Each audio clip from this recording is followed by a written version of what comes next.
TIC Talk.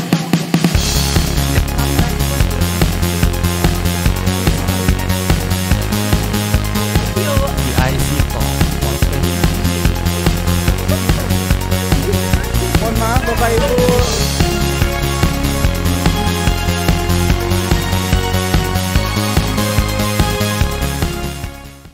Hai guys, welcome to TIC Talk Podcast bersama aku Rana Mustika. Pressure. Ya, jadi hari ini aku udah bersama 3 orang yang ulala gitu kan ya.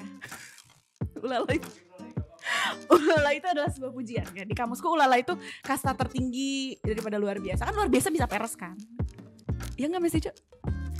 Iya. Kayaknya salah ngundang narasumber Mbak sepertinya. Silakan lanjut. Iya. Jadi hari ini tuh tamu kita di TIC Podcast itu punya background yang sama. Sama gak ya? Ada yang sama, ada yang beda gitu ya. Sedang mencari garis merah. Mas Tijo jangan pura-pura diem.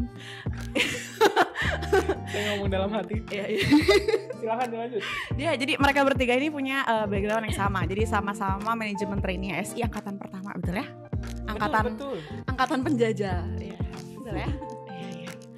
Kita bakal bahas sebenarnya nggak cuma tentang MT-nya aja, nggak cuma tentang pekerjaan aja, tapi kita mau kenalan dulu kali ya, gitu, sama mas-mas dan mbak-mbak yang ada di sini. Siapa duluan yang mau kenalan? Silakan dari pojok. Silakan dari pojok. Oke, Silakan, Mbak. Halo Mbak Rana. Halo. Halo semua.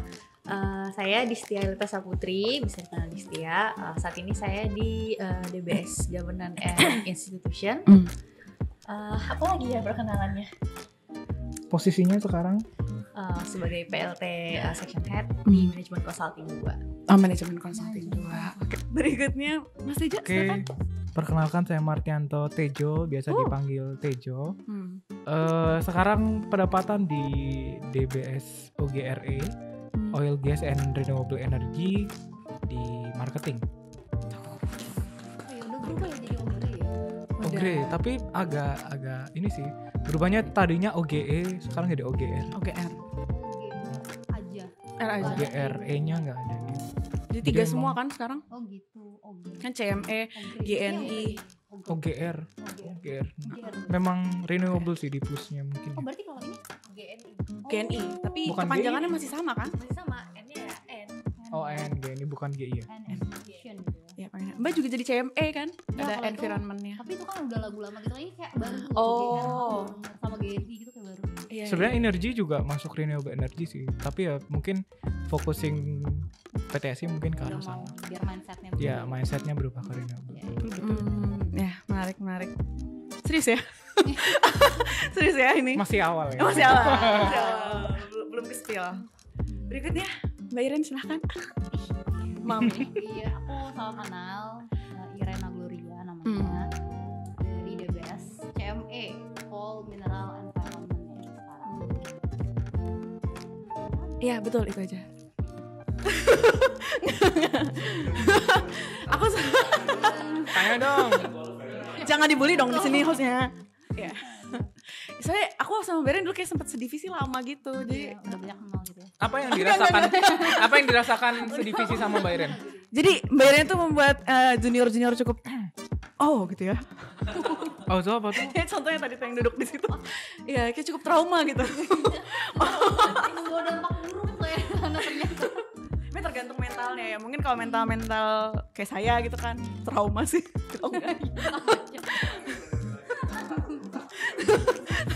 Jangan Iya. dong nanti yang di DBS Iya. CME kayaknya akan trauma juga nih bentar lagi. Mbak Iren tuh ini sih apa ya? Kayak ngemong gitu Mas. Apa ya? Mbak Iren tuh emang secara performance maksudnya kayak Mbak Iren tuh kerjanya tuh kayak cepet tok gitu kan. Sembari mentoring gitu ya. Iya sebenarnya mentoring. Tapi kalau lagi ditanyain kerjaan Ren, ini gimana? Kan sih saya. Nah saya terserang. Ren ini gimana? Gitu. Emang kenapa gini? Emang kenapa gini? Gitu. Wah, mbak gitu. Enggak Saya mengakui. Tapi bener kan, Mbak Iren kayak Iya. selalu nanyanya tuh detail gitu. Jadi kita jawab sih.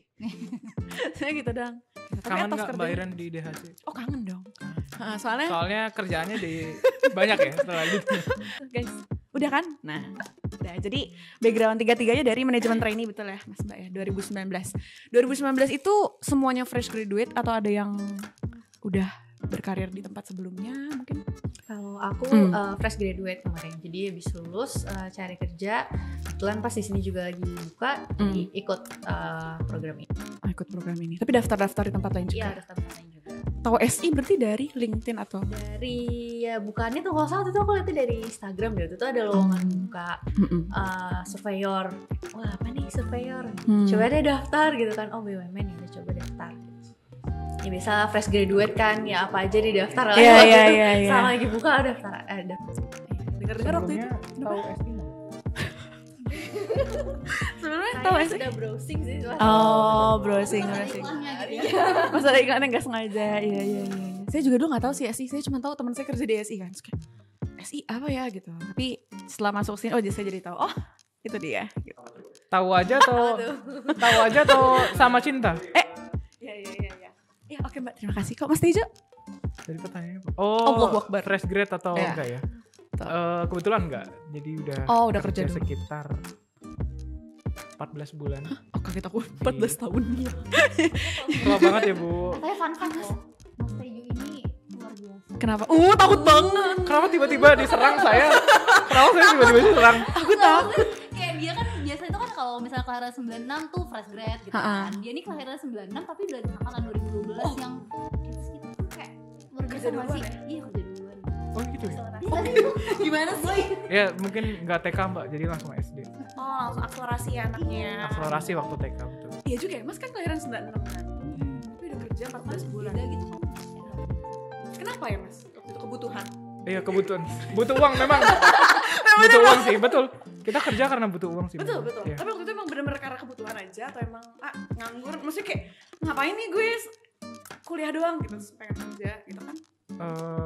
Iya. Enggak. Tolong dijawab, jangan diiyain. Kata-kata saya jangan dari itu yang di belakang jangan ketawa. Iya memang begitu Mbak. Dewasa sebelum waktunya, jadi memang butuh uang lebih cepat sih. Lulusnya cepet. Kalau jawaban Mas kayak gitu aku terframing. Kayak Iya memang ada akselerasi dulu waktu kuliah. SMP SMA. Oh iya? Pinter ya Mas berarti? Ya itu masa kelam sih, jadi kita skip aja dulu. Nggak enak sebetulnya SMA 2 tahun ya kan? SMA 2 tahun gak enak? Dia kan bener kayaknya. Oh bener. Oh, Astagfirullah, gak naik kelas ya? paling enak dong. Mostly memang kita mungkin beranggapan SMA paling enak maksudnya. Iya. Karena banyak fun-nya ya, tapi Tapi 2 tahun itu salah Mas juga sih. kejar-kejaran ngejar selesai 2 tahun ya? Iya. Oh gitu? Gitu. Beneran lagi? Ya kalau nggak 2 tahun nggak lulus saya anternya. Oh itu emang sekolah segitu. Betul. Iya, yang biasanya 1 semester 6 bulan jadi cuman 4 bulan.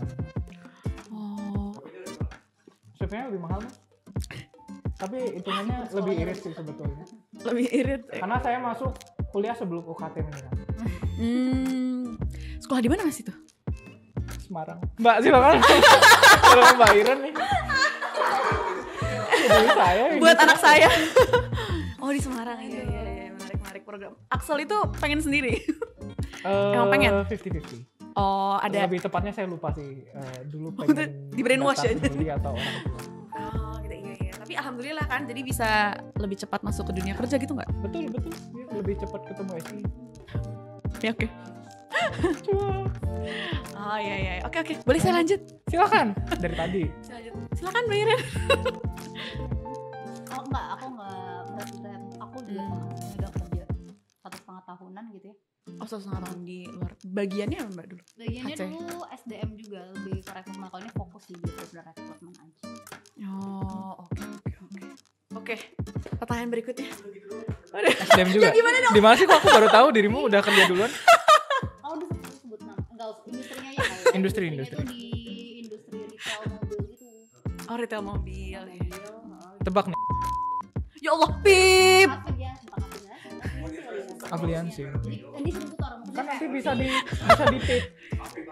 Oh enggak ya? Pip. distributornya mereka lah. Tapi kalau kan dia kayak baginya Pip. perusahaan itu tuh kayaknya baginya per wilayah gitu kan. Jadi kalau misalnya Jawa Sumatera kita kenal ada kan yang namanya 2000-nya. Oh. Terus kalau untuk yang apa sih namanya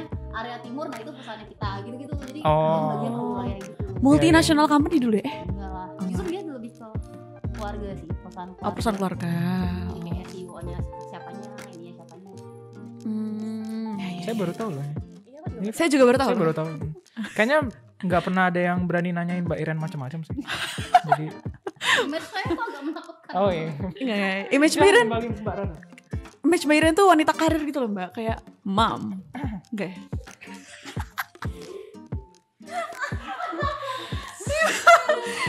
Mau kayak ajak gitu loh kan, kalau Mbak Distia kan anggun gitu kan. Enggak, bukan ngajak. Bukan ngajak, bukan. Maksudnya kayak anggun. Ajak tuh apa? Kayak gitu. Gitu gak sih? Kaku. Apa ya? Firm. Firma. Firm ya. Ya, vibes-nya tuh kok Mbak Iren tuh kayak saya yakin gitu kalau ngomong tuh gitu. Tegas. Tegas. Iya, dulu aku juga agak-agak sedikit takut-takut gimana gitu sama. Ya, oke. Nah, berikutnya. Sebenarnya kan kita kan di sini tadinya mau banyak ngobrolin soal MT gitu kan. Betul. Iya, cuman Gue nanti sampai lupa. dia sampai lupa. Mau ngomongin soal MT, aku mau tanya ke 3 orang ini, apa sih arti program MT untuk kalian bertiga gitu? Arti. Bingung. Siapa dulu? Silakan aku ngopi ntar. Barapapap. Nanti di retweet. Apa sih arti program MT buat Mas dan Mbak semua gitu? Manajemen training kan? Oke. Kita berjumpa lagi di TIC Talk berikutnya. Iya, maksudnya kalau secara personal ya. Ya, secara personal. MT kebetulan ini ruang lingkupnya kalau di SI MT itu program pertama mungkin ya. Secara nama mungkin prestisius, artinya orang-orang berpikir tinggi lah terhadap program tersebut. Baik itu dari sisi manajemen maupun dari sisi pegawai. Itu sih mungkin programnya dulu. Iya. Namanya MT ya. Kalau kita lihat di perusahaan-perusahaan lain juga ada programnya kan, dan di SI kebetulan yang pertama, jadi ya mungkin itu dari sisi personal saya. Oke. Mbak Distia, Mbak Iren? Kalau aku sih karena balik lagi ya, karena aku juga fresh graduate, jadi di SI di program MT adalah program pekerjaan pertama aku di sini. Ah ya betul. Jadi bagi aku program MT itu memberikan aku gambaran kerja itu seperti ini ya, saya lingkup korporat bekerja di suatu perusahaan tuh seperti ini ya, jadi dari hulu ke hilir dikasih berlangsung gambaran nih loh ini gitu, yang langsung holistik melihatnya. Jadi nggak cuma satu part aja, tapi yang langsung holistik ya, berbisnis itu seperti ini gambarannya. Jadi ya buat aku program MT ini sangat memberikan aku gambaran itu sih. Berarti kayak perspektifnya bisa jadi beda gitu ya Mbak. Kan waktu Mbak Iren sama Mas Tejo daftar ke sini memang udah ada gambaran tentang dunia bekerja gitu ya.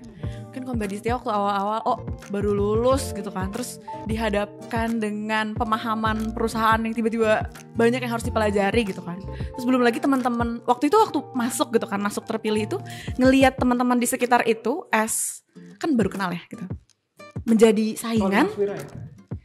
Oh iya. Bagus. Nah kita akan bahas ke situ. Oke.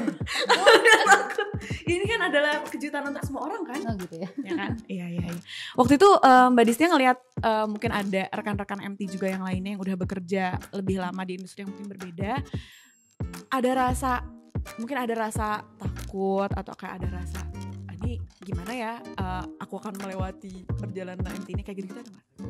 Kalau aku sih waktu kemarin kan memang banyak teman-teman yang satu angkatan MT yang udah berpengalaman, Mbak Iren. Kalau buat aku sih aku justru banyak sharing-sharing sih, nanya gimana sih, karena kan mungkin point of view mereka yang sebelumnya sudah pernah bekerja kan pasti beda ya. Jadi mau sharing POV dari mereka. Kalau misalnya gini tuh emang begini nggak sih, atau baiknya seperti apa sih biasanya kalau kayak gini. Jadi lebih sharing sih, dan teman-teman juga banyak ngasih yang mengencourage gitu ya? lah ya, mengencourage apa misalnya walaupun fresh graduate tapi ya begini. Berapa Mbak waktu itu yang fresh graduate? Iya. Dari 27 tuh yang kerja duluan mungkin cuman 8 kayaknya kalau nggak salah. Iya, karena banyakan Angkatan yang fresh lulus graduate tahun namanya. itu gitu maksudnya. Oh, yang lulus terus daftar. Ya. Dibanding yang udah kerja ya. Oke. Yang fresh grad ya Mas Yudis gitu kan. Fresh graduate dari SI ya. Nah iya. Mas Yudis berapa tahun di SI sebelum masuk program MT? Hampir setahun. Setahun? Hampir setahun? Jangan marah dong. Hampir setahun. Baru masuk juga. Tak kirain udah lama. Gue kira juga udah lama, dia udah sepuh banget gitu kelihatannya. Oh ya, jadi guys untuk put konteks di sini tuh ada namanya Mas Yudis gitu kan. Mas Yudis ini juga MT, tapi sekarang lagi di STW Mas ya? Iya. Tapi beda case-nya sama Mas Mbak yang ada di sini. Mas Yudis tuh dulunya di SI gitu kan? Terus daftar program MT. The one and only. The one and only ya? Enggak dong, Mas Yudis enggak tua. Mas Yudis masih muda, baru nikah lagi ya kan? Oke. Aduh, next. Apa Iren? Tadi apa? Apa ya tadi pertanyaan saya? Oh, arti MT. Oh, MT. arti Arti program ini buat Mas Iren. Mas Iren. Pip, Mbak Iren. Iya. Apa? Itu. Apa artinya, Mbak? Jadi kalau aku kan memang sebelumnya kerja, dan dari situ memang udah ada niatan pengen mencari kesempatan yang lebih baik gitu kan. Jadi memang nyari-nyarinya itu waktu itu memang model-modelannya MT waktu itu. Jadi memang kayak makna MT bagi aku kesempatan baru gitu ya kali ya. Kesempatan baru, pengalaman baru, tempat belajar baru gitu sih. Jadi memberanikan diri untuk daftar MT ya. Iya. Oke, itu didapatkan Mbak di sini. Sesuai, maksudnya kayak sesuai sama ekspektasi Mbak daftar. Sesuai sih. Ya mungkin bahkan dulu kayak nggak terlalu banyak ekspektasi, kayak pengennya tuh dulu tuh pengen apa ya? Ya nggak apa-apa, HC juga nggak apa-apa. Pokoknya nggak terlalu ngoyo yang ada ekspektasi gimana yang gitu. seperti apa. Tapi pengalaman yang didapat baru banget dan beda banget kan, culture-nya beda, orang-orang beda, tugas tanggung jawab juga beda. Berarti dapat lah ya ekspektasinya sama realisasinya. Oke. Malu aku kalau Mbak Iren, kenapa ya aku malu sama Mbak Iren? Padahal gak apa-apa loh, Mbak Iren baik guys. Ya aku Baik emang banget. pemalu anaknya. Iya. Berikutnya, nah kan kalau MT itu khasnya atau apa yang namanya, identiknya gitu ya, dengan ada opportunity dan juga privilege yang didapatkan gitu kan. Ini biasa aja dong mukanya. Iya. Ya betul, ada privilege yang didapatkan. Nah kita akan bahas tentang privilege itu. Walaupun ini kayak sebenarnya kalaupun nggak MT, isu-isu privilege ini tuh sebenarnya topik yang cukup mendekati jurang ya. Saya memang menggali jurang saya sendiri. Tapi ini sih lebih ke kita justru pengen meng-clearkan gitu ya. Dari sudut pandang MT-nya tentang privilege itu seperti apa sih? Apakah betul merasakan itu? Apakah privilege itu sebetulnya goals dari orang-orang ketika mendaftar jadi MT atau gimana? Perspektif Siapa dulu? Dari tengah boleh. Kan tadi ada kanan kiri Ya kan? oke. Bye. Iya. Nanti ini bisa kita edit kan? Kayak aku tadi ngomongnya ada yang Serius ya? lanjut. Serius ya? Iya. Begitulah kalau Mbak Rana yang ngetik kan suka nyari jurang orang. Jadi berbicara terkait privilege privilege di MT ya, mungkin ini pandangan saya pribadi, mungkin nanti berbeda dengan Mbak Irena, Mbak Distia maupun Mbak Rana sendiri. Privilege itu sama seperti rezeki sih, maksudnya rezeki itu dipandang bisa berbeda-beda gitu, maksudnya rezeki kita punya temen, kita sehat, rezeki yang berbentuk moneter baik itu dari pemberian orang tua maupun rezeki gaji, itu juga kan bentuknya rezeki ya. Jadi privilege juga sama seperti itu. Jadi mungkin kalau yang dianggap orang-orang privilege-nya apa Mbak MT? Nah kalau mungkin menurut orang-orang MT tuh, ini perspektifku ya, privilege-nya bisa lebih intens dengan banyak decision maker gitu kan. Terus juga kalau misalkan yang lain mungkin waktu pertama kali masuk tuh nggak langsung mendapatkan komunitas dan juga exposure kepada pengetahuan tentang perusahaan secara detail gitu ya, plus skill-skillnya kan. Jadi kayak nggak cuma belajar visi misinya ini, historinya ini gitu, tapi juga belajar tentang skill-skill yang dibutuhkan di sini gitu, secara berpikirnya seperti apa. Soalnya kan kalau yang aku lihat gitu ya, kayak dari MT itu punya cara berpikir yang terstruktur gitu ya. Jadi apapun, takut banget ya. Jadi kayak apapun pekerjaannya atau kayak apapun challenge-nya itu, mereka cara berpikirnya tuh kayak udah tertata gitu. Oh, akan mikirin ini dulu, akan kayak gini dulu, akan mengerjakannya seperti ini. Jadi gak semua orang mendapatkan kesempatan untuk belajar kayak gitu. Jadi mereka masuk sini ya kayak ke hutan belantara aja gitu ya. Oke, saya jajal gitu. Trial and error gitu. Betul sih, betul. Persepsiku. Apa yang disampaikan Mbak Rata, maksudnya kalau kita berbicara privilege kan masing-masing orang atau mungkin komunitas atau generasi punya opini. Jadi kalau di kita mungkin familiarnya di MT privilege-nya yang berkaitan dengan karir, berkaitan dengan kedekatan tadi ya dengan manajemen, berkaitan dengan mungkin masa depan atau mungkin status gitu yang kita mungkin bisa bilang karyawan tetap atau enggak. Itu memang bagi sebagian besar orang itu privilege. Bagi kami pun iya gitu ya. Mungkin kami merasakan hal seperti itu. Cuman ada value yang lebih mungkin lebih di kami lebih banyak hikmahnya lah terkait privilege yang tadi Mbak Rara sampaikan, kesempatan untuk belajar, dikasih pressure, kesempatan untuk mengenal banyak divisi, kesempatan untuk berada di dalam arahan dari bermacam-macam tipe manajemen. Terus ya terkait dengan hal-hal yang mungkin berkaitan dengan prosesnya lah, mungkin bukan dari sisi output ya. Itu menurut saya lebih ke value privilege yang sebetulnya sih, yang sebetulnya. Jadi itulah yang mungkin perlu kita luruskan. Privilege tidak melulu terkait dengan outputnya, terkait money, terkait karir, terkait mungkin dari sisi jabatan dan lain sebagainya. Tapi jalan yang kita tempuh itu juga privilege. Persahabatan itu yang utama.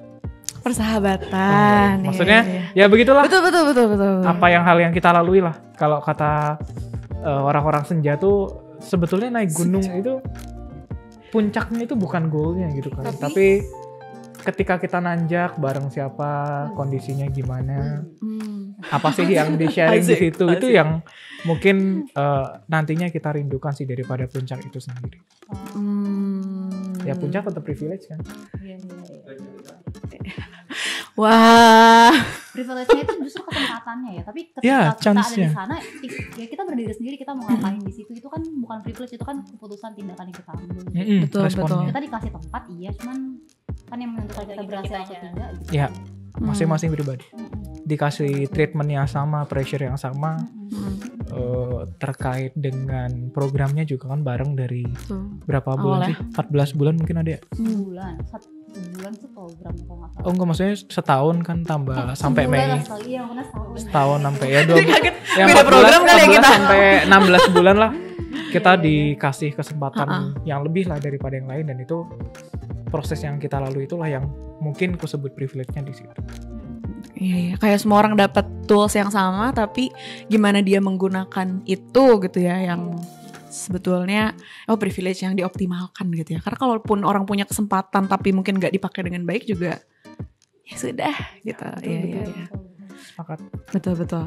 Aku dengar itu kalau misalkan kita punya kinerja yang baik, sebetulnya menyebarnya itu cukup cepat gitu ya. Maksudnya testimoni satu dengan yang lainnya gitu antara bapak dan ibunya itu cukup cepat gitu. Jadi apalagi kalau misalkan memang dia MT pernah ditempatkan di divisi saya gitu. Ketika pindah ke divisi lain itu atasan yang satu akan bercerita ke atasan penempatan kita baru ya kan. Jadi penempatan kita baru MT. jadi feedback ini tuh nyambung gitu ya antara atasan yang ada di sini. Jadi kalau kerjanya bagus, trustnya akan lebih mudah untuk didapat. Jadi kayak semakin bagus kerjaan Anda, di pekerjaan berikutnya trustnya akan semakin mudah untuk dicapai gitu kan. Tapi bisa jadi senjata makan tuan. Jadi once kita jelek, itu nama MT juga jelek. Karena ekspektasi itu tinggi itu mungkin jadi salah satu, bisa jadi pemicu juga, bisa jadi downfall juga untuk seseorang gitu. Dan tadi yang Mbak Rana sampaikan, memang kalau di SI mungkin nature-nya ya, kalau dilihat bagus di satu divisi, di divisi lain tuh agak ngiri, kita bisa nggak ya tarik beliau ini untuk masuk. Iya benar ya. Nah yang sulit itu kadang ya kalau saya lihatnya, saya kebetulan baru juga di sini sebetulnya, baru 2019, untuk gimana caranya supaya tetap perform. Itu PR sih, karena banyak yang diceritakan orang tersebut dulu di divisi A itu super perform, bagus, ekspektasi tinggi, ada mungkin mutasi atau hal-hal yang mungkin keberjalanannya ya ke orangnya lah istilahnya, akhirnya menjadi mungkin turun, ya nggak turun sampai ke yang unfit ya, tapi maksudnya performanya mungkin turun karena satu dua hal. Itu juga yang mungkin jadi PR kami sih untuk bisa tetap keep up running itu seperti apa, karena mungkin garis finishnya tuh masih panjang ya, sampai MPP lah ya mungkin garis finish. Gimana Mbak? Ya maksudnya bukan lulus langsung slow santai gitu kan. Iya, kita tetap punya integrity. Dia suka menggali jurang sendiri guys. Iya. Itulah PR-nya itu untuk keep running itu gimana sih? Kalau Mas Denda pernah menghadapi, udah pasti ya, menghadapi ekspektasi itu caranya gimana Mbak Distia? Kalau aku ya, menurut aku sebenarnya orang lain berekspektasi ke kita tuh maksudnya ya wajar sih maksudnya, karena kan program ini pertama juga di SI, dan ya namanya kita bekerja, apalagi emang programnya sudah di khusus gitu ya, program yang memang spesifik, pasti otomatis akan ada ekspektasi di situ, terutama terkait ya performance dan segala macam. Kalau saya sih menghadapinya ya klise sih memang, tapi ya udah perform yang terbaik aja gitu. Saya lakukan yang sebaik mungkin di setiap opportunity. Ketika ada opportunity, lakukan dengan semaksimal mungkin ya, karena ya menurut saya untuk memenuhi ekspektasi itu ya dengan perform, dengan buktikan ya untuk memenuhi ekspektasi itu. I see. Jadi nggak fokus ke gimana cara orang ngelihat aku, tapi lebih ke yaudah yang bisa dilakuin tuh apa kita gitu. Kita juga nggak bisa mengkontrol apa yang orang lain melihat. Penilaian orang lain terhadap kita kan pasti ya beda-beda macam-macam. Tergantung mereka melihat personal saya. Jadi ya karena saya tidak bisa menghandle itu, udah saya lakukan apa yang bisa saya lakukan, perform sesuai dengan ya tugas yang diberikan gitu ya. Ya menarik. Berarti kalau ekspektasi sebenarnya kalau Mbak Distia notice ada ekspektasi itu, tapi ya udah gitu. Itu hanya side dish gitu ya. Gitu. Ya pasti awal sempat inilah kaget, bukan kaget sih. Ya gini sebesar ini ya nyadar sih akan ada ekspektasi, cuman sempatnya kayak pas dihadapin ya lumayan ya besar ya gitu ekspektasinya. Udah kan sambil berjalan waktu, sambil ya pelan-pelan coba di overcome, karena ya kalau overthinking ya sebenarnya awal masih overthinking gimana ya akan perform gak ya, udah oke belum ya, kurang gak ya gitu. Cuman ya semakin banyak mikir itu, muter di situ ya nggak akan maju kemana-mana ya. Jalanin aja, banyak diskusi juga, sharing juga sama teman-teman yang lain di tempat masing-masing tuh gimana gitu. Karena kan bisa dapat ya cerita-cerita juga lah, sharing dari orang lain. Jadi nambah encourage juga buat diri sendiri, udah bisa gitu. Itu loh. Pasti juga pernah di pressure. Sering ya? Kalau saya jawaban aman itu dari tampilannya selalu di pressure ya. Bro, stres ya? Kelihatan ya? Enggak. Jadi pressure itu ya jawaban amannya bukan stres. Maksudnya pressure itu relatif sih. Maksudnya kita ke pressure itu karena mungkin challenge yang bagi kita mungkin skill kita belum nyampe.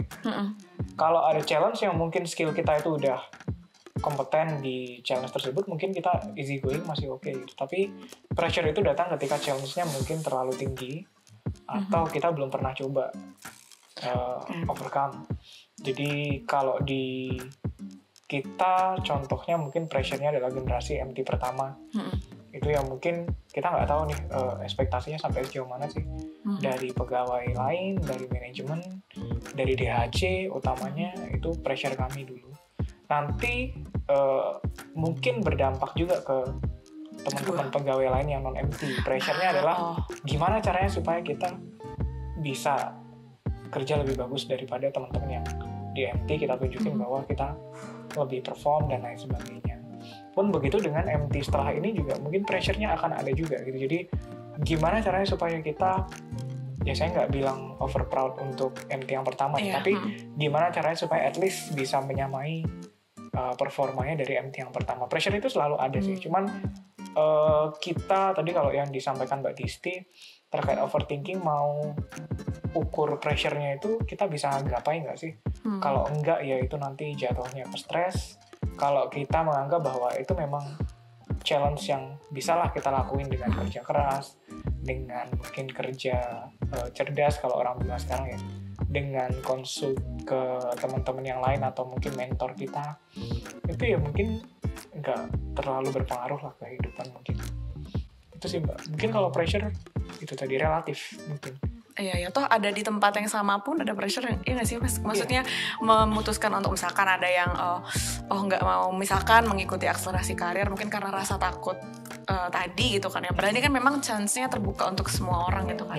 Toh ada di posisi yang sama pun pasti ada pressure-nya gitu nggak sih, kayak ngerasa saya mungkin nggak berkembang atau saya nggak bisa melihat opportunity yang lain, itu juga pasti ada pressure. Jadi ya kayak diem dan bergerak sama-sama berpressure, cuma bedanya kalau lo gerak ya berpindah gitu kan, maksudnya posisinya akan jadi mudah-mudahan lebih baik gitu kalau udah dipilih.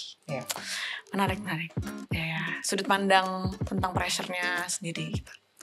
Oke, Mbak Iren tentang ekspektasi pressure. Kalau aku apa ya? Kalau aku tuh respon yang disampaikan di sini tuh kayak itu hal yang susah aku capai dulu ya, dulu kalau sekarang sih udah mulai lah, kayak misal bisa dengan santai, pokoknya bisa dengan ya udahlah, orang juga pada akhirnya punya ekspektasi. Untuk sampai ke titik itu tuh aku kayak berat gitu ya dulu, karena dulu tuh kalau misalnya ada ekspektasi, respon aku tuh stres gitu. Respon pertama stres dulu gitu. Karena kayak kalau misalnya ini nggak berhasil ya aku gagal, dan menurutku itu hal yang tidak baik gitu kan. Nanti kayak mikirnya udah kemana-mana, kayak overthinking, kayak nanti ini aku susah lah apalah kayak gitu, udah mikir ke sana gitu. Jadi kayak dulu tuh fokusnya tuh lebih ke kayak rasa takut gagalnya gitu kan. Tapi gak tau sih, masuk dunia kerja sebelum di SI pun gitu kan, itu berproses mulai mengamati banyak orang. Ini atasan, dia punya ekspektasi ke rekanku yang mungkin lebih senior. Aku mengamati gitu cara mereka itu gimana sih menghadapinya, dan itu yang coba aku adopt gitu kan. Oh ya, karena pada dasarnya kayak sampai di titik semua orang punya ekspektasi, nggak semua ekspektasi harus dipenuhi gitu kan. Ya lakukan yang terbaik aja gitu. Kalau pada akhirnya gagal ya semua orang juga gagal gitu maksudnya. Untuk sampai di titik itu aku benar-benar berprosesnya panjang sih gitu. Bahkan ketika waktu dia itu masih sempat suka clash gitu, mengerjakan atau masih fokus untuk menenangin diri dulu. Ini banyak banget overwhelm gitu kan. Iya. Coping mechanism-nya stres dulu. Pesan mungkin ya kayak buat teman-teman yang mungkin masih muda di sini gitu, baru masuk di SI atau mungkin udah sekitaran 3 tahun 2 tahunan di SI juga. Pesan buat teman-teman kira-kira apa nih? Boleh. Selalu membuka diri untuk terus belajar. Karena bener membuka baju. Membuka diri ya, kayak meskipun kayak gitu ya. Makanya kadang tuh ada orang yang gini, dia tuh karena dia udah merasa pernah bekerja di sana sini gitu kan, udah pernah terlibat project sana sini, dia merasa orang yang paling tahu gitu. Kadang dia suka men-challenge maksudnya gurunya lah gitu ya, kalau misalnya di Batam atau ada guru gitu kayak enggak, apa yang benar seperti ini kayak gitu kan. Padahal ketika kita sebagai seorang murid gitu ya, yang harus kita lakukan adalah memposisikan diri kita sebagai seorang murid, yaitu adalah kayak mengosongkan diri supaya semua informasi, meskipun kita udah banyak pengalaman, banyak pengetahuan, tapi pasti ada aja hal-hal baru yang baru kita temuin gitu, baru kita dengar, baru kita dapatkan gitu. Dan kalau misalnya kita sudah memfullkan diri kita dengan pengalaman kita yang banyak itu, ya itu nggak akan masuk pasti mental gitu kan. Padahal suatu waktu informasi-informasi itu bisa aja membantu kita untuk membawa kita ke ya kalau misalnya posisi-posisi yang lebih baik, kalau misalnya pengalaman-pengalaman yang baik gitu kan. Aku sih pesanku itu sih. Oke, nice. Ya, sebenarnya sama kayak waktu kita ngobrol sama Mas Brian itu. Nah, aku menangkapnya sebenarnya garisnya tuh sama gitu ya. Kemauan untuk belajar gitu. Kayak membuka diri, gue nggak tahu semuanya loh gitu. Ada loh yang bisa dipelajari. Langit gitu kan biasanya kalau istilah-istilah orang. Nggak full dengan aku udah tahu banyak, aku udah bisa banyak. Padahal kita punya potensi untuk lebih berkembang lagi gitu. Jadi semuanya adalah pembelajaran gitu ya Mbak. Semuanya itu belajar. Spiritnya itu sih, spirit ketika masuk. Karena di SI itu enak sih sebenarnya kalau mau cari pengalaman, cari pembelajaran, kesempatannya besar sih. Gitu. Banyak hal yang bisa kita bantu atau kita support juga untuk menjadi lebih baik gitu kan. Ya apalagi kalau orang kan di sini suka sebutnya SI banyak gitu kesempatan pekerjaan proyek yang itu kayak banyak bervariasi dan beragam. Kita kan multi, kalau istilah dulu para manajemen tuh suka bilang kita multi industri, semua industri di sini kayak itu ada gitu kan. Iya. Gitu. Kalau misalnya kita cuman kayak satu aja gitu, AA aja ya akan susah gitu bertahan di sini. Jadi memang harus open. Aku pernah kayak diskusi gitu sih sama temenku yang kebetulan tuh ada di lab SI juga lab. Waktu itu dia bilang, waktu kita diskusi soal SI gitu kan, soal apa sih yang didapat di SI ya, which is iya, salary iya, keuntungan dan lain sebagainya gitu ya.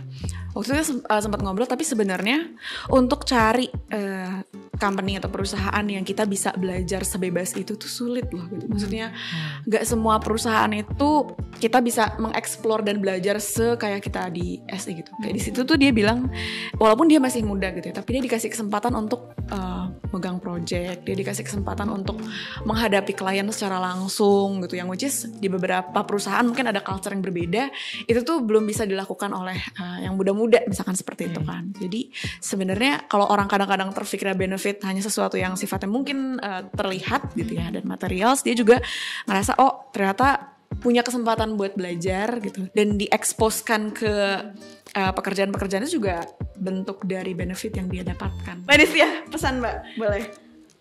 Ya, kalau dari saya mungkin pesannya berani keluar dari zona nyaman sih. Mungkin nyambung juga dengan Mbak yang tadi ya, dengan kita keluar dari zona nyaman kita akan bisa belajar lebih banyak. Misalnya sekarang lagi di tempat A, nanti kita keluar dari zona nyaman, kita bisa tahu nih, oh ternyata di tempat lain atau di kisah lain tuh ada loh ini gitu. Jadi bisa membuka lebih banyak peluang dan opportunity juga keluar dari zona nyaman. Karena dulu memang saya juga orangnya apa ya, nyaman gitu di satu tempat gitu ya, tapi ya akhirnya sadar juga bahwa ya di situ ya nggak akan kemana-mana gitu. Dan ternyata pas lihat dulu, oh ternyata di luar sana tuh banyak ya yang lebih banyak hal-hal yang belum saya tahu gitu. Nyambung juga dengan kaitan, oh jadi tahu juga bisa belajar lebih banyak juga gitu, dengan kita bisa membuka diri keluar dari zona nyaman. Kalau ada kesempatan sudah diambil, ya lakukan yang terbaik aja sih. Klise sih memang, tapi ya Klise tapi iya memang gitu. Tapi menurutku cuek itu adalah praktik yang paling susah, nggak sih? Gitu. Jadi, maksudnya jadi orang yang bukan cuek sih, kayak bisa berpikir mana yang priority untuk difikirkan gitu Mbak. Kayak misalkan kayak Mbak Destia gitu. Sebenarnya Mbak Destia takut gitu, misalnya punya tahu ada ekspektasi orang, tapi Mbak Destia bisa shifting pikirannya kayak udah gue lakuin apa yang gue lakuin aja. Jadi orang yang apa ya namanya? Bukan cuek ya? Itu berpasrah diri kayaknya lebih. Jadi orang yang pasrah tuh susah sebenarnya. Aku ngerasa sih. Iya, memang prosesnya nggak seujuk-ujuk aja aja. Tapi tetap effortnya tetap pergolakan. tetap yang full effort ya, maksudnya. Full effort ya. Pasrah yang full effort. Yang diniatin. Susah sih. Memang nggak bisa terjadi begitu saja sih.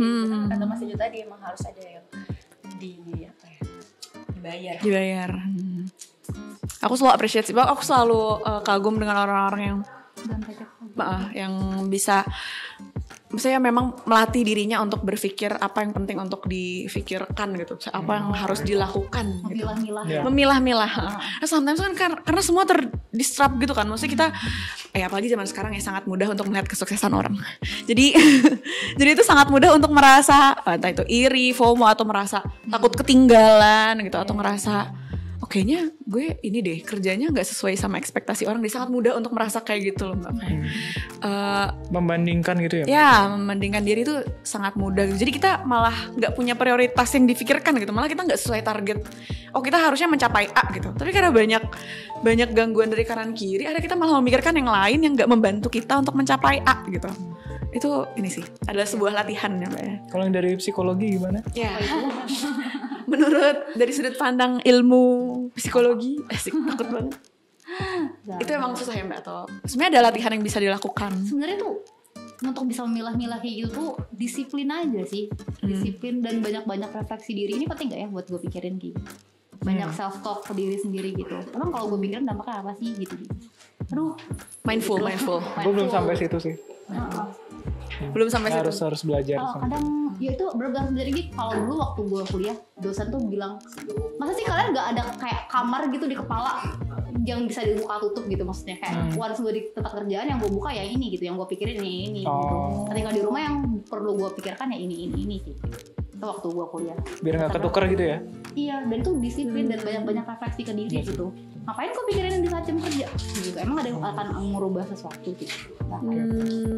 Susah dipaksa disiplin gitu pikirannya. Meskipun itu susah dan saya sendiri mengakui saya juga belum bisa gitu. Betul, susah. Iya, betul. Ya sih, soalnya aku kayak sempet baca-baca gitu ya. Kalau tantangan jadi karyawan itu, maksudnya kerja itu sebetulnya cukup berat ya. Maksudnya kayak ketika kita kerja kan kita nggak cuman punya pikiran tentang kerjaan gitu ya. Pasti ada pikiran family konflik atau misalkan financial issues atau apalagi misalkan udah berkeluarga gitu kan. Masih ada isu tentang anak yang harus dipikirin dan lain-lain. Maksudnya banyak banget, bercabang banget pikiran kita ketika bekerja gitu. Harus. Karena udah punya anak. Saya?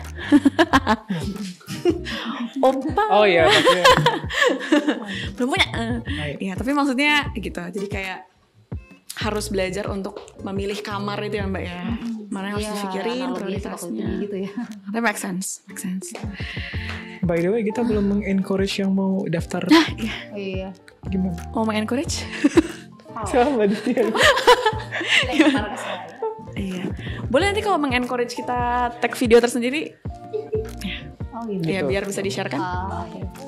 Iya. Jadi seru banget pembicaraan kita hari ini bersama dengan 3 orang. Ini ya gitu. Iya.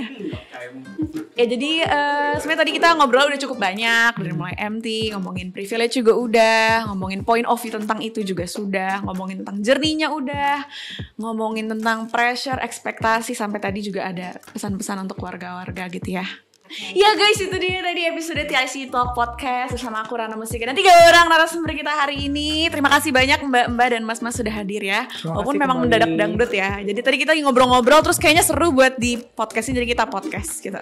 Kita akan jumpa lagi di episode-episode berikutnya. Jangan lupa untuk klik like, subscribe, dan juga di komen di bawah kamu pengen tahu apa lagi tentang TIC Talk. Dan jangan lupa juga teman-teman semua buat ikutin episode-episode berikutnya. Karena kita gak cuma bahas TIC doang, kita juga akan bahas tentang pengembangan diri dan banyak banget topik menarik lainnya. See you di next episode. Bye.